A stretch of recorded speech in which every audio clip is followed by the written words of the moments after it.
बिस्मिल्लाहिर्रहमानिर्रहीम। Second year physics, national book foundation.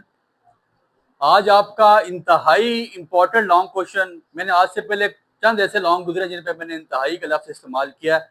अगर अभी तक आप मुझसे लॉन्ग पूछे ना कि सर अभी तक के जो लॉन्ग पक्के लॉन्ग है, अच्छे लॉन्ग है, कौन कौन से गुजर गए हैं, तो वो मैं गिनती के चंद लॉन्ग बोलता हूँ आपको। याम मादूदात, गिनती के चंद दिन कहा जाता है। सबसे पहला लॉन्ग एक जो गुजरा है पहले चैप्टर में, ग्रेविटेशनल पोटेंशियल। दूसरे चैप्टर से मेरे पास लॉन्ग था प्रेशर ऑफ अ गैस। तीसरे चैप्टर से मेरे पास लॉन्ग था phase, energy conservation in SHM and resonance.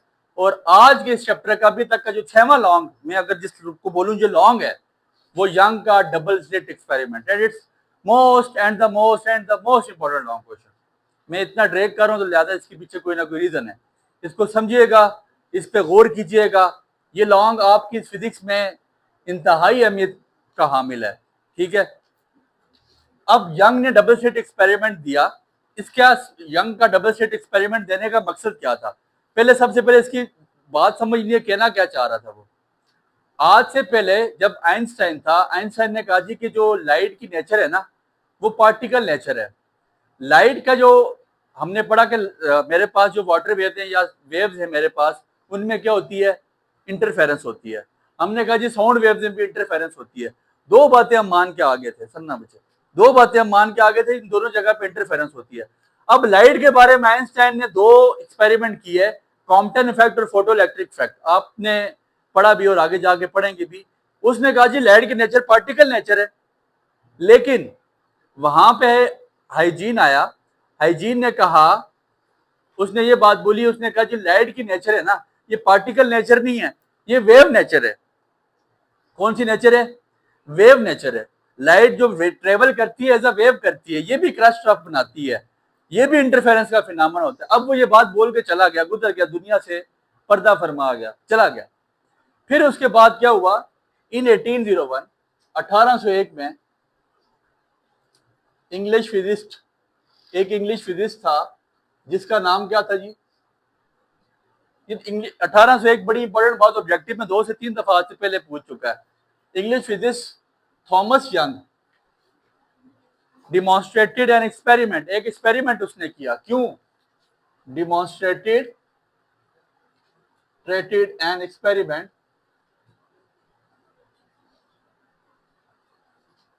To prove the wave nature of light.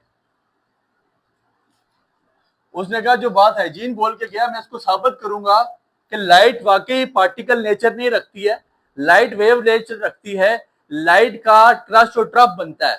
ये छोटी सी बात आपने ऊपर लाजमी लिखनी है। 1801 में थॉमस यंग ये एक्सपेरिमेंट करके दुनिया से चला गया और उसने बताया कि लाइट आपके पास पार्टिकल नेचर नहीं रखती है, लाइट वेव नेचर रखती है। अब साबित उसने कैसे किया? जैसे कि नाम से हमें पता चल रहा है, डबल स्लिट। स्लिट का मतलब होता है बीच में एक चीरा लगाना, किसी चीज में सुराख कर देना। उसने किया क्या? उसने ये किया कि मोनोक्रोमेटिक, एक मोनोक्रोमेटिक लाइट है सोर्स। जैसे ये आपके पास व्हाइट लाइट है ना, व्हाइट लाइट बेसिकली मोनोक्रोमेटिक है। मोनोक्रोमेटिक का मतलब होता है कि एक रंग वाली। उसने एक रंग वाली लाइट ली। सुनिएगा, ये फॉर एग्जांपल आपके पास बल्ब है मोनोक्रोमेटिक। डायग्राम बाद में समझिएगा, पहले गौर करें, अभी लिखना नहीं अपने पास। मोनोक्रोमेटिक आपके पास एक लाइट का सोर्स है, यहां से लाइट निकली। अब यंग ने किया क्या? ये लाइट ऐसे जा रही थी, ये लाइट जा रही थी, सुनिएगा, ये लाइट जा रही थी। उसने आगे एक पहले सिंगल स्लिट डाला। सिंगल स्लिट, एक रुकावट डाली, और स्लिट के बीच में थोड़ा सा एक सुराख सा होता है, एक चीरा सा होता है, इसको स्लिट बोलते हैं। एक उसने रुकावट डाल के बीच में एक सिंगल स्लिट लगा दिया। क्या किया? सिंगल स्लिट लगा दिया, सिंगल सुराख कर दिया, एक दरार के या एक रुकावट के बीच में उसने सिंगल सुराख कर दिया। फिर जब लाइट यहां से निकली हुई, यहां से पार हुई ना, फिर लाइट उसको ऐसे नजर आई। ये लाइट पार्टिकल्स है सर। अभी साबित नहीं हो रहा कि यार ये क्या बना रहा है, ये वेव नेचर है या पार्टिकल नेचर है। यहां से निकली लाइट, इस सुराख से जब पार हुई तो वो इस तरह होगी। फिर इसके बाद इसने इसके आगे क्या लगा दिया? एक डबल स्लिट लगाया, दो सुराख लगा दिए। क्या लगाया? Double slit. जो इसका एक्सपेरिमेंट है जिसका नाम यंग डबल स्लिट एक्सपेरिमेंट है, इसने 2 चीरे लगा दिए, उसमें सुराख कर दिए 2। और अब यहां से लाइट कैसे बिहेव करी, लाइट यहां से बाहर कैसे निकली, लाइट उसने देखा कि यहां से बाहर जा रही थी ऐसे ऐसे ऐसे ऐसे, ठीक है, और नीचे वाला जो नीचे वाला चीरा है वहां से ऐसे ऐसे ऐसे ऐसे, ठीक हो गया। लाइट यहां से गई, ये लाइट का सोर्स है मोनोक्रोमेटिक सोर्स, सिंगल बल्ब लगा हुआ है, यहां से गुजरते गुजरते इस चीरे से पार हुई तो बेंड होगी, यहां से जब आगे डबल जाके सुराख आए वहां से उसने आपस में इंटरफेयर करना शुरू किया। और इंटरफेरेंस उसको पता कैसे चला, उस गरीब ने यहाँ पे एक स्क्रीन लगाई हुई थी, क्या लगाया हुआ था, क्या लगाई थी, स्क्रीन, एक स्क्रीन थी, उसमें फ्रिंजेस बन रही थी, फ्रिंजेस का मतलब किनारे बन रहे थे, किसी जगह से वो स्क्रीन, यहां से ऊपर वो स्क्रीन ब्राइट नेचर शो कर रही थी, यहां से जो लाइट आपको नजर आ रही थी क्या आ रही थी, ये डार्क पोर्शन था, इस स्क्रीन का ये पोर्शन डार्क था, फिर ब्राइट था, फिर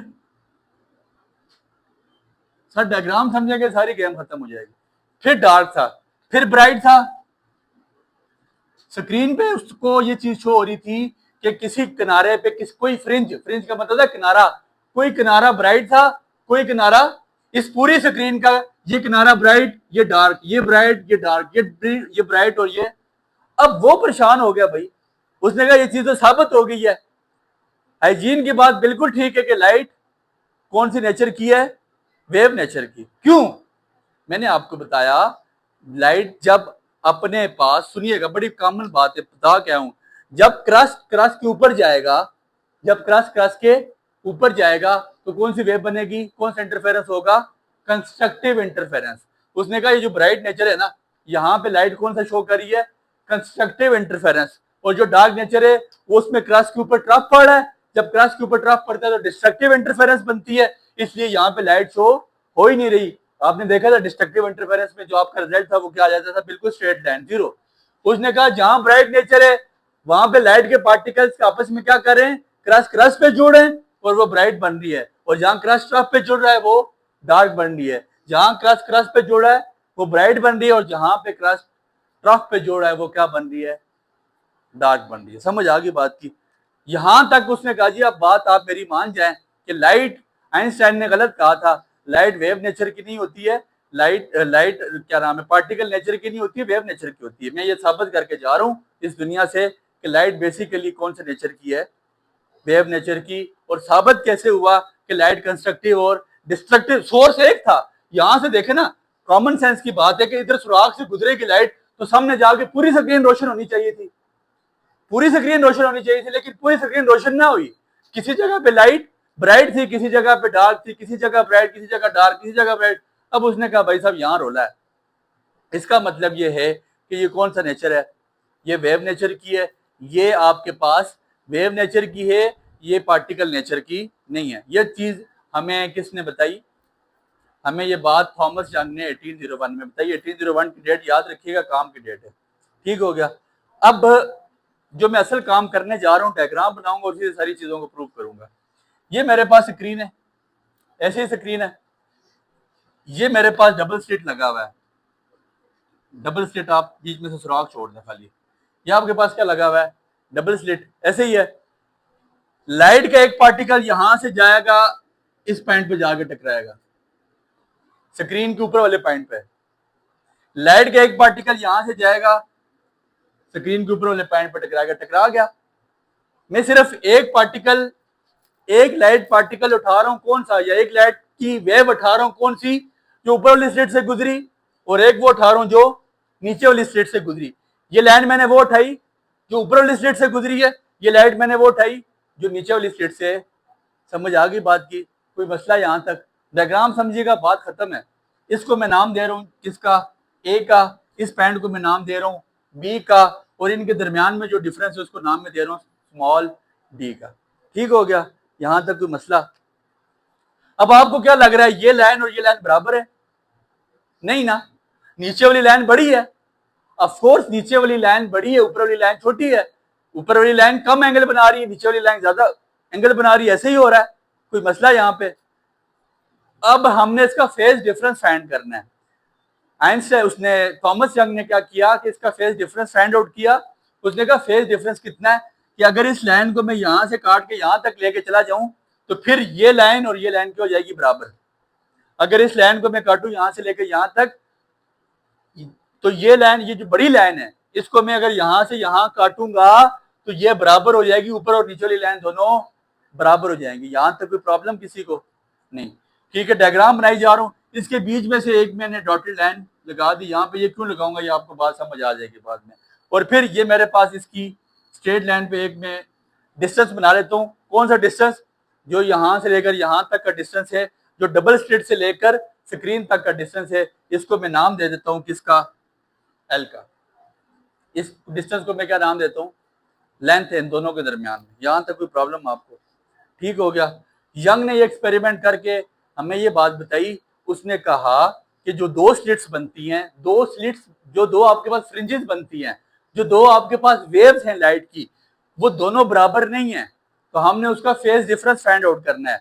फेज डिफरेंस कितना है कि ऊपर वाली लाइन छोटी है, नीचे वाली लाइन बड़ी है। लेकिन अगर नीचे वाली लाइन को मैं यहां से कट कर दूं तो इसका मतलब है ये लाइन और अब इस लाइन के बराबर हो चुकी है। इसका नाम ए, इसका नाम बी, इस पॉइंट को नाम देता हूं मैं सी का। और इसके अंदर जो एंगल बनता है वो कौन सा एंगल बन रहा है? थीटा। कौन सा एंगल बन रहा है? थीटा। समझ आ गई बात की? इसकी एंगल कौन सा बन रहा है? अब फेज डिफरेंस ये लाइन है खाली, जो आपको छोटी सी ट्रायंगल नजर आ रही है। इधर सुनिएगा, ए बी सी ट्रायंगल नजर आई है आपको? छोटी ट्रायंगल कौन सी? ए बी और, ठीक हो गया। इस ट्रायंगल को मैं जरा यहां पे ड्रा करता हूं। ये अगर आपको नजर आ रही है तो ये इस तरह की ट्रायंगल बन रही है। मैंने थोड़ी टेढ़ी करके बना दी।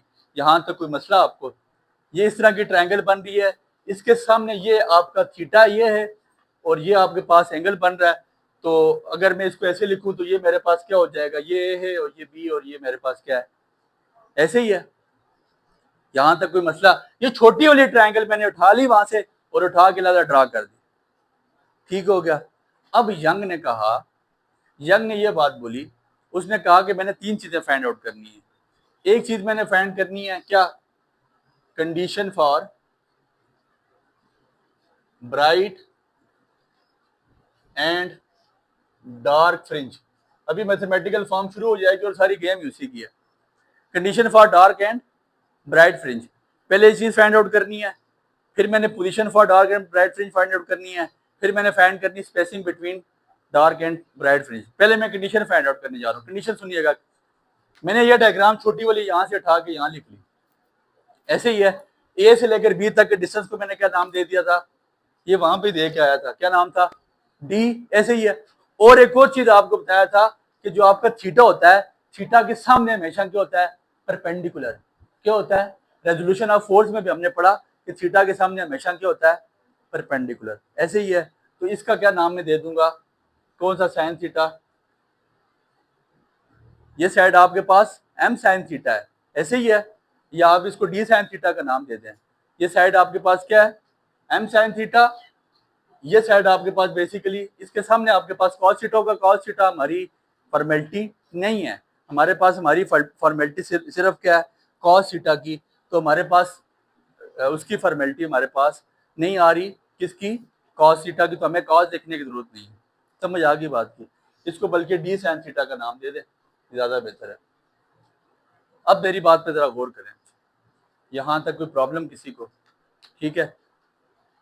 दो फेज डिफरेंस है, इधर सुनिएगा। फेज डिफरेंस फॉर पीडी का मतलब है फेज डिफरेंस।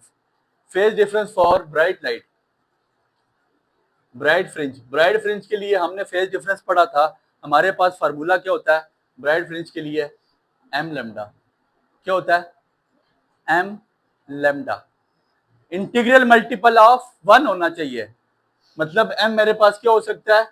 एम मेरे पास 0 हो सकता है, 1 हो सकता है, 2 हो सकता है, 3 हो सकता है, 4 up to so on. Sir m integral multiple का क्या मतलब है? मैंने आपको बताया कंस्ट्रक्टिव वेव तब बनेगी जब क्रॉस क्रॉस पे गिरेगा, ट्रफ ट्रफ पे गिरेगा। इंटीग्रल मल्टीपल का मतलब अगर वो लाइन एक गुना बड़ी भी होगी दूसरी वाली, फिर भी क्रॉस क्रॉस बन जाएगा, फिर भी कंस्ट्रक्टिव वेव बनेगी। अगर दूसरी वेव आपसे 2 गुना बड़ी भी होगी फिर भी कंस्ट्रक्टिव वेव बन जाएगी। अगर दूसरी वेव आपसे 3 गुना बड़ी भी होगी फिर भी कंस्ट्रक्टिव वेव बन जाएगी। अगर दूसरी वेव आपसे 4 गुना बड़ी भी होगी फिर भी कंस्ट्रक्टिव वेव बन जाएगा, प्रॉब्लम नहीं होगी। यहां तक किसी को कोई मसला नहीं, ठीक हो गया। अगर आपके पास m का क्या मतलब है कि m आपके पास इंटीग्रल मल्टीपल्स हैं, वो मल्टीपल आपके पास 0 1 2 3 4 अप टू सो ऑन तक हो सकते हैं। अगर एक वेव 1 मीटर की मिसाल के तौर पे और दूसरी वेव 2 मीटर की है, फिर भी आपस में इनके क्रॉस जुड़ जाएं तो कंस्ट्रक्टिव वेव बना सकते हैं।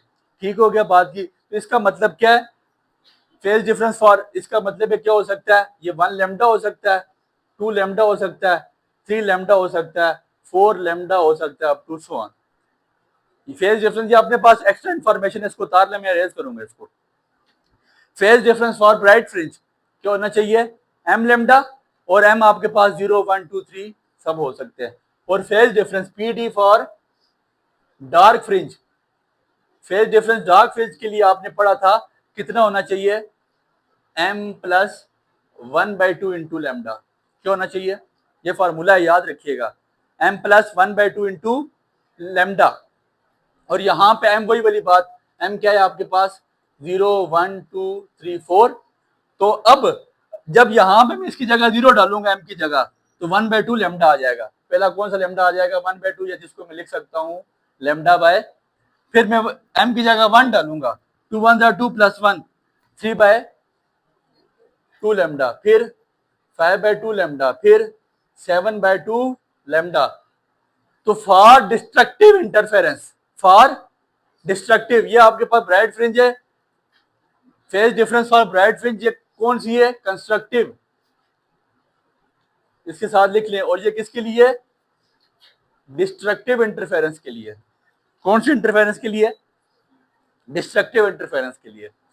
अगर आपके पास डिस्ट्रक्टिव इंटरफेरेंस तब बन सकता है या तो एक वेव का क्रश दूसरी वेव की तरफ पे गिरे, या एक वेव पूरी जा रही हो दूसरी वाली आधी हो, दूसरी वाली क्या हो, एक वेव पूरी जा रही हो दूसरी 3/2 हो, एक वेव पूरी हो दूसरी 5/, एक वेव पूरी हो दूसरी 9/2 11/2 13/2 अप टू सो ऑन। अगर वेव इस तरह भी आपस में एक दूसरे से मिल जाती हैं, सुपर इम्पोज हो जाती हैं, इसका मतलब ये है कि यहाँ पे आपके पास डिस्ट्रक्टिव इंटरफेरेंस बनेगा। क्या बनेगा, डिस्ट्रक्टिव। यहां तक बात समझ आ गई, कोई मसला, इसको मैं अब रेज कर दूंगा। ये आपके लिए एक्स्ट्रा इन्फॉर्मेशन की बात थी और काम की चीज थी मेरे पास। मेरा फार्मूला जो मुझे यहां से ड्राइव हुआ, phase difference for bright fringe, मैंने क्या निकाला था अभी, फार्मूला क्या लिखा था, PD फॉर, बल्कि पहले हेडिंग दे दें, सिर्फ हेडिंग दें, मैं कंडीशन निकाल रहा हूँ ब्राइट और डार्क फ्रिंज दोनों की, तो पहले हेडिंग दे दें for bright fringe, for bright fringe.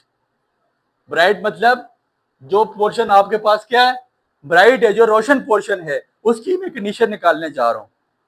मुझे पता है फेज डिफरेंस किसके इक्वल होता है, m लैम्डा के। किसके इक्वल होता है, m लैम्डा। यहां तक कोई मसला, किसी को कोई प्रॉब्लम।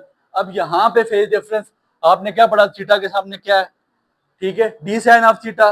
तो फेज डिफरेंस की जगह मैं क्या डाल दूंगा, d sine of theta which is equal to m lambda. ठीक हो गया, phase difference is equal to m lambda. और फेज डिफरेंस मेरे पास यहाँ पे क्या था, डी साइन ऑफ, मैंने डायग्राम से आपको निकाल के बता रहे हैं इनके दरमियान का डिफरेंस कितना है, डी साइन ऑफ थीटा। तो डी साइन ऑफ थीटा किसके इक्वल आ जाएगा, m लैम्डा के। D sine of theta is equal to m lambda. ये आपके पास फॉर ब्राइट फ्रिंज के लिए आ गई, रोशन जो फ्रिंज है, जो रोशन किनारा है, उसके लिए कंडीशन ये होगी।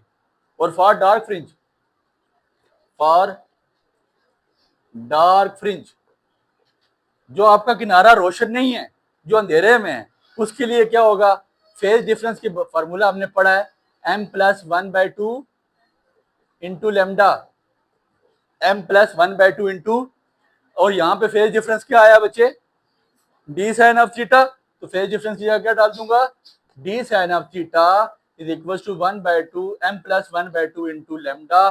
This is my equation number 1 and this is equation number 2। So I have found, मैंने क्या फाइंड कर दिया, condition for dark and bright fringe, दोनों चीजें फाइंड आउट होगी। फॉर डार्क फ्रिंज भी फाइंड आउट हो गया, फॉर ब्राइट फ्रिंज भी फाइंड हो गया। समझ आ गई बात की। अब मैंने नेक्स्ट चीज क्या फाइंड करनी है। पहली चीज ये फाइंड आउट हो चुकी। दूसरी चीज पोजीशन फॉर ब्राइट। सर बहुत ज्यादा इंपॉर्टेंट टॉपिक है, समझ के जाएं, गौर करें, बहुत important topic. Position for dark and bright fringe. Position कहां से है, इधर सुनिएगा। ये आपके पास इन दोनों का सेंटर है। यहां पे ऊपर कहीं कौन सी बन रही है, ब्राइट, उसके नीचे कौन सी बन रही है, डार्क। तो पोजीशन मतलब यहां से लेकर यहां तक, इस जगह से लेकर यहां तक का फासला कितना है, कितनी पोजीशन पे पड़े हुए हैं, कितने दूर पड़े हुए हैं वो। तो पोजीशन को मैं किससे डोनेट करूंगा, किससे, वाई से। पोजीशन को नोट किससे दिया जाएगा, वाई से। समझ आ रही बात की। अगर अब मैं इस डायग्राम, ये तो डायग्राम है, छोटी वाली उठा ली थी, अब मैं ये डायग्राम उठाऊंगा, ये वाली, ठीक है। अब ये मैं बड़ी डायग्राम उठाने जा रहा हूँ, वो वाली, वो कोने वाली डायग्राम, जिसमें इसका नाम क्या है वाई, इसका नाम क्या है एल। इसको जो मर्जी नाम दे दें, ओ पी क्यू नाम दे दें, आपकी मर्जी, ना भी दें, कोई अपना नाम रख लें, फिर भी मर्जी है, ठीक हो गया। आप अपना नाम रख सकते हैं इसकी जगह पे। अच्छा जी, अब सुनिएगा, बहुत कॉमन बात, बहुत बहुत पत्ते का पॉइंट दे रहा हूँ। ये क्या है, परपेंडिकुलर। ये क्या आपके पास, हमने पढ़ा some people have curly brown hair, through proper brush. Perpendicular by base कौन से थीटा में आता है, टेन थीटा में। ऐसे ही है, टेन थीटा में क्या आता है, परपेंडिकुलर बाय, मेरे पास सिर्फ परपेंडिकुलर बेस की वैल्यू, इसकी वैल्यू ही नहीं है सर। तो मुझे वही थीटा चाहिए जिसमें दोनों आ जाएं। तो वो कौन सा थीटा है, tan theta. Tan theta is equal to y over L. Tan theta is equal to y over, समझ आ गई बात की। अब y किसके इक्वल आ जाएगा, y बेसिकली पोजीशन है, और y इक्वल आ जाएगा टेन थीटा इनटू ये एल नीचे डिवाइड, सामने जाके मल्टीप्लाई, एल नीचे डिवाइड हो रहा है पार जाके। सर अब बात इतनी सी है, बात हमें हजम नहीं हो रही। हजम क्यों नहीं हो रही कि हम तो यहां से लेके चले थे किसको, साइन थीटा को। यहाँ पे हमारे पास आ गया कौन सा थीटा, टेन थीटा। याद रखिएगा, कोई चीज भी जब प्रूफ की जाती है, उसके लिए कुछ चीजों को ज्यूम करना पड़ता है, कुछ चीजों को फर्ज करना पड़ता है। चलो हम फर्ज करते हैं, तुम्हें हमसे मोहब्बत, ये चीजें फर्ज की जाती हैं, ठीक है। तो ज्यूम करना पड़ता है, जब भी आप फिजिक्स लेके चलते हैं तो ये चीजें ज्यूम करनी पड़ती हैं। अब उसने ज्यूम किया, थॉमस ने कहा जी, थॉमस यंग ने ये बात बोली, यहाँ पे टेन थीटा है, होना कौन सा थीटा चाहिए। उसने कहा कि साइन थीटा और टेन थीटा बहुत छोटी, अप्रोक्सीमेट, बहुत छोटी वैल्यू में इक्वल होते हैं। मतलब अगर साइन वन थीटा की वैल्यू क्या होती है, 0.017, और टेन वन थीटा की वैल्यू पे क्या होती है, 0.0। साइन टू थीटा की वैल्यू क्या होती है, 0.034, और टेन टू थीटा की वैल्यू क्या होती है, 0.0। उसने फर्ज कर लिया, उसने कहा भाई साहब टेन बराबर है for very small angle, for very small angle. उसने कहा जी tan theta is approximately equal to, उसने कहा मैं तो उसको साइन ही पढ़ूंगा, तुम बेशक टेन पढ़ो, मुझे तो ये साइन नजर आ रहा है, ठीक है। अब टेन की जगह उसने साइन डाला, y is equal to sine theta into L, y is equal to sine theta. समझ आ गई बात की, यहां तक कोई प्रॉब्लम। उसने यहाँ पे साइन डाल दिया, मुझे क्या वैल्यू चाहिए, यहां से किसकी वैल्यू चाहिए, साइन थीटा की। इक्वेशन वन इंप्लाइज, मैं लिखूंगा d sine theta is equal to m lambda, और साइन थीटा किसके इक्वल आ जाएगा, m lambda over d. Sine theta किसके इक्वल आ जाएगा, m lambda over, sine theta की वैल्यू उठा के यहां पे पुट कर दूंगा, तो y is equal to sine theta की जगह m lambda over d into साथ क्या आ जाएगा एल। इस साइन थीटा की जगह डाल दिया एम लेमडा ओवर डी। मैंने इधर से इक्वेशन वन से वैल्यू उठाई साइन थीटा की, डी मल्टीप्लाई था, नीचे आके डिवाइड हो गया, साइन थीटा की वैल्यू उठा के मैंने कहां पुट कर दी, इस इक्वेशन में। समझ आ गई बात की। ये मेरे पास किसकी पोजीशन आ गई, पोजीशन फॉर ब्राइट फ्रिंज। सबसे पहले ब्राइट निकाल रहा हूं, पोजीशन फॉर, इसके ऊपर हेडिंग देते for bright fringe. For bright fringe का मतलब कि यहां से लेकर यहां तक कितनी पोजीशन पे ब्राइट फ्रिंज मौजूद है। अब ब्राइट के फौरन बाद कौन सी है, डार्क फ्रिंज। तो अगले वैल्यू क्या निकलेगी, फॉर, नेक्स्ट वैल्यू मैं किसकी निकालने जा रहा हूं, फॉर डार्क फ्रिंज। अब डार्क फ्रिंज के लिए मैं पोजीशन निकालने जा रहा हूं कि यार डार्क फ्रिंज कितना दूर पड़ा हुआ है, ठीक है। यहां तक इक्वेशन को वही लेके चलेंगे, यहां तक इक्वेशन में कोई गलती नहीं करनी आपने। y is equal to sine theta into L, और डार्क फ्रिंज की वैल्यू यहाँ पे क्या निकाल के आए मैं, d sine theta is equal to m plus 1/2 into lambda.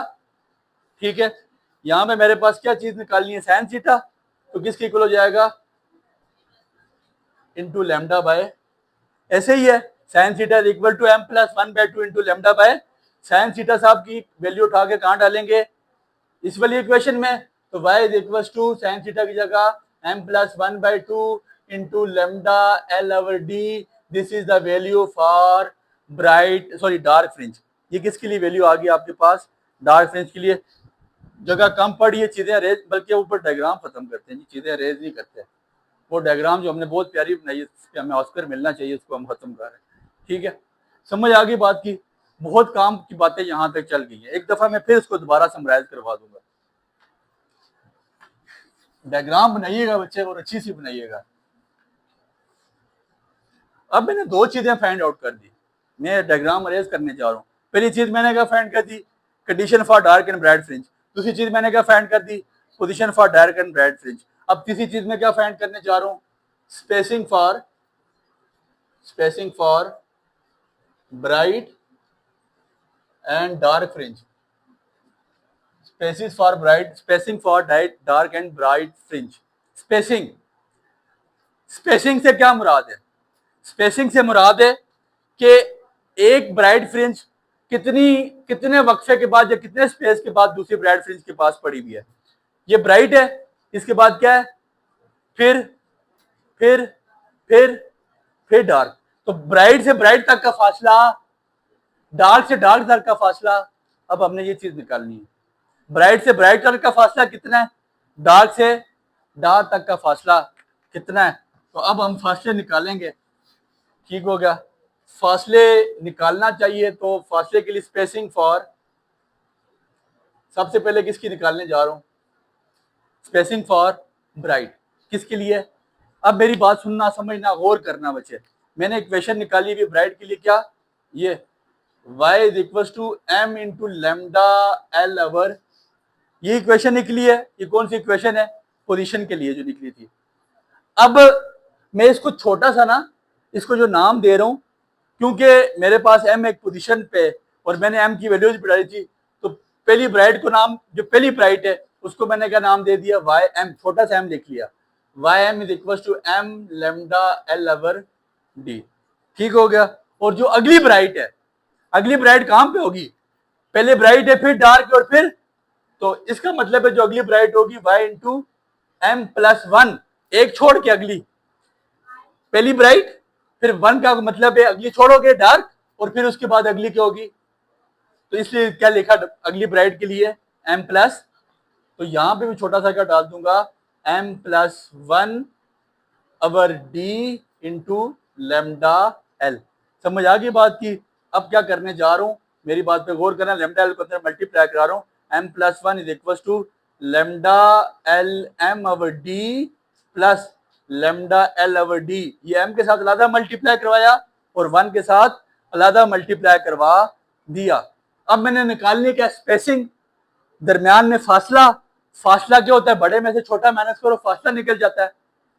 जो सबसे, देखो सुनो, समझो, गौर करो, ये चीज आपके पास 5 मीटर पे पड़ी हुई है, ये आपके पास एक पेन पड़ा हुआ है 5 मीटर पे, इसके बीच में आपके पास टेबल पड़ा हुआ है, और अगला पेन आपके पास पड़ा हुआ है 10 मीटर पे। आप बोलोगे इनके दरमियान में फासला कितना है, आपको कुछ कहेगा कि फासला निकालो, आप बोलोगे 10 मीटर में से 5 मीटर निकाल दो, बीच का फासला निकल जाएगा। तो मैं भी तो यही बात बोल रहा हूँ कि बड़ी फ्रिंज में से छोटी फ्रिंज का फासला निकाल दो, इनके दरमियान का फासला निकल जाएगा। जो बड़ी है m प्लस 1, मतलब पहली से अगली वाली जो है, उसमें से पहली वाली निकालो, इनके दरमियान का फासला निकल आएगा। तो अब मैं फासला निकालने जा रहा हूं, कैसे, y इंटू एम प्लस 1, बड़ी में से छोटी minus, minus y m which is equal to, इसकी वैल्यू लिखूंगा lambda L m over D plus lambda L over D minus m lambda L over d. ये और ये आपस में कैंसल आउट हो गया, y m plus 1 minus y m which is equal to lambda L over d. ये आपके पास bright fringes का फासला निकल गया, वो फासला जो पहली ब्राइट फ्रिंज से लेकर दूसरी ब्राइट फ्रिंज के दरमियान था, कि ये एक ब्राइट फ्रिंज दूसरी ब्राइट फ्रिंज से इतना ज्यादा दूर पड़ी हुई है। मैंने फासला निकाला कैसे निकाला फासला कि पहली ब्राइट फ्रिंज अगर यहाँ पे पड़ी हुई थी, ये ब्राइट थी, इसके बाद कौन सी थी, डार्क, उसके बाद थी ब्राइट, तो मैंने इस वाली में से इसको माइनस किया, इनके दरमियान का क्या आ गया, फासला। ठीक हो गया। ये मैंने कौन सा फासला निकाल दिया, किसके लिए, ब्राइट फ्रिंज के लिए, रोशनी वालों के लिए। अब मैं फासला निकालने जा रहा हूं spacing for dark, spacing for, आप अगर मुझे पूरी बुक में से रेटिंग करवाते ना, लॉन्ग क्वेश्चन की पूरी बुक में से, आप मुझे कहेंगे कि अभी तक 4 चैप्टर में रेटिंग करें, तो मैं बोलता हूँ, मैं ग्रेविटेशनल पोटेंशियल भी नहीं बोलता, मैं बोलता हूँ pressure of a gas, phase, energy conservation, SHM और चौथा ये। और अगर इन सब में रेटिंग करवाते हैं, सब में रेटिंग करवाते हैं, तो young double slit experiment one and only है, बहुत इंपॉर्टेंट है। इसलिए मैं आपको बहुत खुल के बातें बता चुका हूँ, ये पेपर के टाइम पे जो आप मुझसे पूछा करेंगे, इसलिए इस लॉन्ग को समझ के जाए, मैंने इसलिए बहुत ज्यादा जोर लगाया इस पे। ठीक हो गया। आखिरी चीज फाइंड आउट करनी है, स्पेसिंग फॉर डार्क फ्रिंज। डार्क फ्रिंज की इक्वेशन क्या आई हुई है, y is equal to m plus one by two into lambda L over d. इसको अंदर मल्टीप्लाई करवा देता हूँ, y m lambda L over D plus lambda L over d into over two d. मैंने इस लेमडा एल ओवर डी को M के साथ भी मल्टीप्लाई करवा दिया और 1/2 के साथ भी मल्टीप्लाई करा दिया। लेमडा एल ओवर डी को एम के साथ मल्टीप्लाई किया तो M lambda L over D, lambda L over D को 1/2 के साथ मल्टीप्लाई किया तो lambda L over two D आ जाएगा, ऐसे ही आएगा। ये मैंने पहली डार्क निकाली, कौन सी डार्क, जो पहली डार्क थी, उसके बाद क्या थी, ब्राइट, फिर अगली क्या थी, तो वो कितना दूर हुई होगी, m+1, पहली के बाद एक छोड़ के, एक डार्क के बाद अगली ब्राइट, ब्राइट छोड़ के फिर क्या आ जाएगी, डार्क। तो ये क्या हुई होगी, इस पे जरा सुनना, गौर करना, ये क्या होगी, m+1, यहां भी 1 डाल दूंगा, ठीक है, m+1 plus 1/2 into lambda L over D. तो इसको मैं क्या करता हूँ, अब एलसीएम ले लेता हूँ, इधर सुनना, 2 1 जा 2 प्लस 1 कितना हो जाता है, फ्रैक्शन सॉल्व करने आती है ना, 3/2, तो ये क्या बन जाएगा, m plus 3/2 into lambda L over D, क्या बन जाएगा, m plus 3/2 into lambda L over D. तो लेमडा एल को अंदर मल्टीप्लाई करवा लें, m lambda L over D plus 3/2 lambda L over d, ये आपके पास इक्वेशन आ गई अगली डार्क फ्रिंज की। ठीक है, जो एक डार्क के बाद जो अगली डार्क बनी हुई है उसकी इक्वेशन ये आ जाएगी। ठीक हो गया। अब क्या करेंगे, जैसे ये हमने निकाली, दोनों के दरमियान में डिफरेंस, इस और इसके दरमियान में क्या निकाल दूंगा, डिफरेंस, बड़ी में से छोटी माइनस कर दूंगा, ym+1 minus ym which is equal to m lambda L over D plus 3/2 lambda L over D minus क्या आ गया जी, minus m lambda L over D minus lambda L over two D. ठीक हो गया। ये m लेमडा ओवर डी आपस में कट जाएगा, 3/2 lambda over D minus lambda over d, 3/2 3 lambda L over two d, मेरे पास एलसीएम आ जाएगा, तो 3 में से 1 निकाले तो 2 lambda L over two d, ये 2 कट जाएगा, तो लेमडा एल ओवर डी मेरे पास, जो फासला मेरे पास डार्क फ्रिंज के लिए आया वही फासला मेरे पास किसके लिए आ गया, ब्राइट फ्रिंज के लिए। ये फासला आपको और ये फासला आपको बिल्कुल सेम नजर आ रहा है। ठीक हो गया, दैट्स योर क्वेश्चन, ये आपका सारा क्वेश्चन था। एक दफा फिर इसको समराइज करवा रहा हूँ, मेरे नजदीक में फिर बता रहा हूँ, इस पूरी एक्सरसाइज का, ये इन पहले 4-5 चैप्टर्स का सबसे इंपॉर्टेंट लॉन्ग क्वेश्चन है।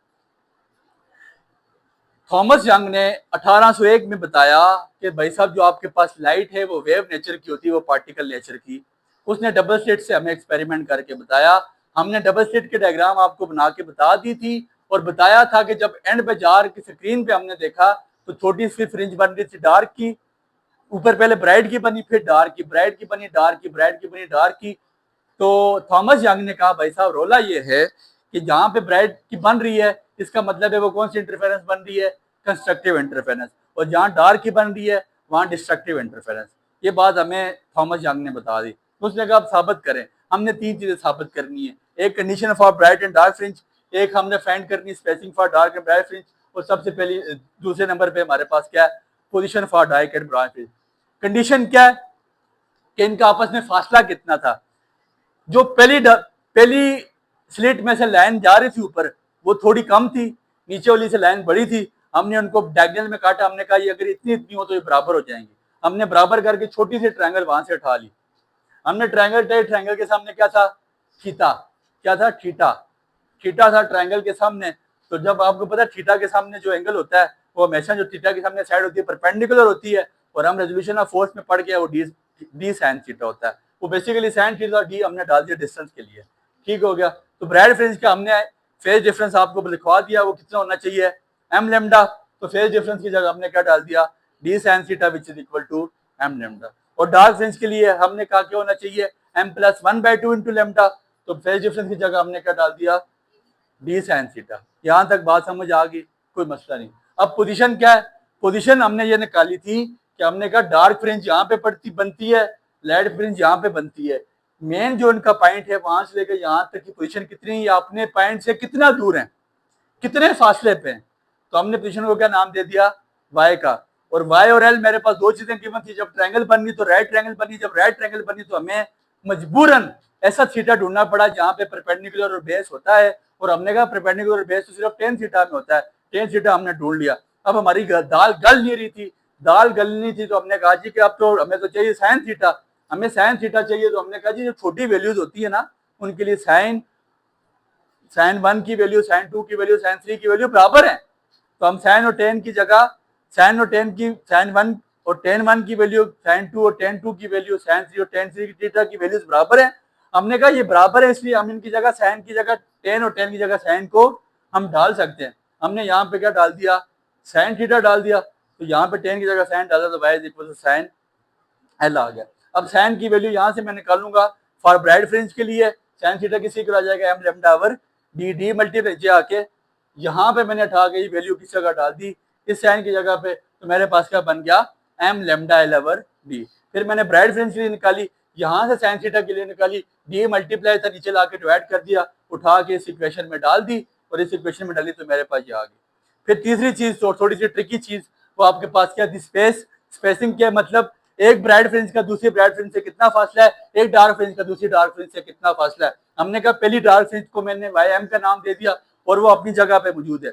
दूसरी ब्राइट फ्रिंज के लिए मैंने फासला क्या निकाला, मैंने कहा एक ब्राइट, उसके बाद डार्क, फिर ब्राइट, मतलब एक छोड़ के bright, bright dark, bright dark, bright. तो ब्राइट के बाद क्या है, डार्क। तो मैंने साथ क्या डाल दिया, +1। प्लस का मतलब है कि पहले डार्क होगी और पहले ब्राइट होगी, फिर एक छोड़ेंगे, फिर क्या होगी, ब्राइट। तो 1 का मतलब एक छोड़ के अगली। तो मैंने कहा जी कि यहाँ पे मैंने 1 ऐड किया, इसको लादा मल्टीप्लाई करा दिया, 1 के साथ इसको लादा मल्टीप्लाई करा दिया, डी आर की चला डिवाइड। और अब मैंने कहा स्पेस क्या से निकालेंगे, स्पेस निकालने के लिए बड़ी में से छोटी को माइनस करा दी। ये बड़ी में से छोटी माइनस कर दी, ये वैल्यू कट गई, तो आपके पास लेमडा एल ओवर डी बच गया। ठीक है। अब डार्क फ्रिंज के लिए मेरे पास ये इक्वेशन आई थी, ये इक्वेशन, इस इक्वेशन को मैंने इसी तरह ऊपर लिखा। मैंने कहा जी जो पहली वाली है उसको मैं वाई एम का नाम दे देता हूँ, और लेमडा एल ओवर डी को इसके साथ लाता मल्टीप्लाई करवाया, इसके साथ करवा दिया। और मैंने कहा अब इससे अगली वाली कैसी होगी, तो मैंने कहा m+1 हो जाएगी। वो क्या हो जाएगी, इसकी जगह मैंने क्या डाल दिया, m+1।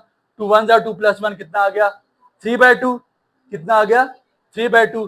तो ये इधर अंदर m के साथ लादा मल्टीप्लाई और इसके साथ लादा मल्टीप्लाई, और फिर स्पेसिंग के लिए वही काम, बड़ी में से छोटी को माइनस कर दिया। जब माइनस किया तो मैंने देखा कि मेरे पास लाइट और डार्क फ्रिंज का फासला भी बराबर था।